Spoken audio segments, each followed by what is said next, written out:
Hello! Hello mga friends! Eto po kami, ni Nika. Ayan po, siya si Nika. Ayan, medyo makulit na po siya. Sa sobrang init po siguro, iyak po siya ng iyak. Ayan, tingnan niyo po ha, mga friends. Tingnan niyo po, ayan. Iiyak po yan. Ayan. O, hihirapan niyang mama niya.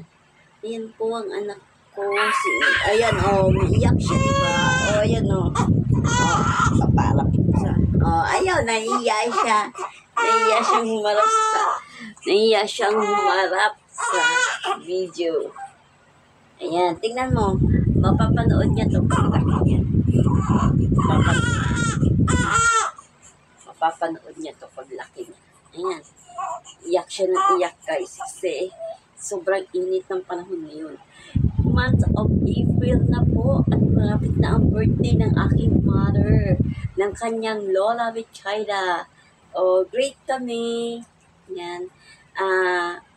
Kasama si Nika. Happy birthday, mga. At sabi naman ni Nika, happy birthday, Lola.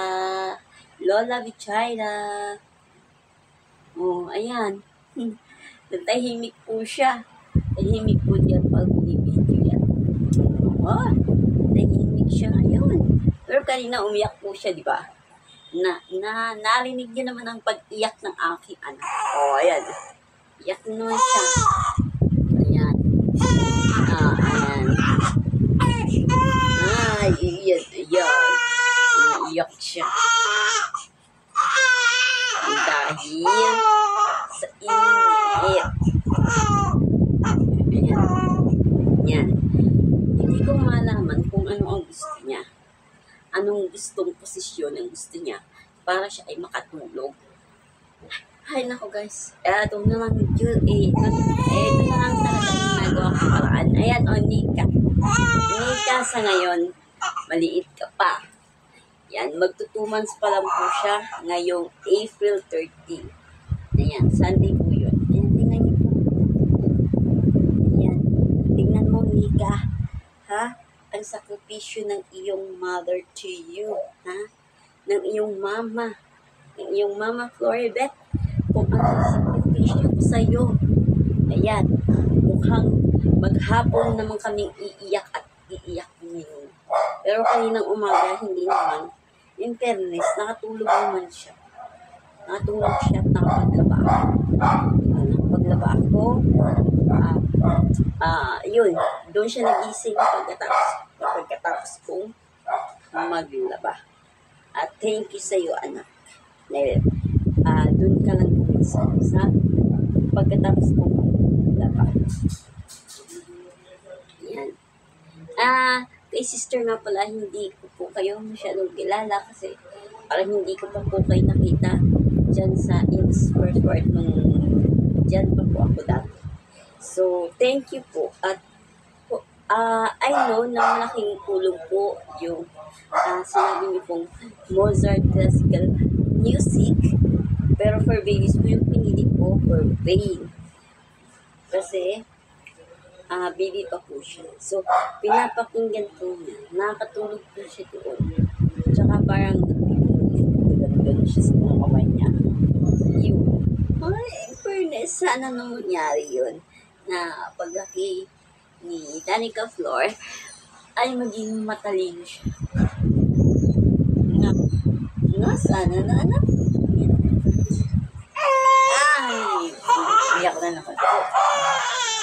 Ayan. Bago-bago naman po ang mood niya. Napababago-bago ang mood ni Danica Flor. Ang iyak mo, ang itsura mo. Tingnan mo na. Ang itsura mo. Ayan, makikita niyo yung paglaki niya. Ayan Ayan, so napagaw na ano na nga siya Yan, nakakaiyak. Ay, sorry. Ano siya? Nauntog po siya sa akin. Yan.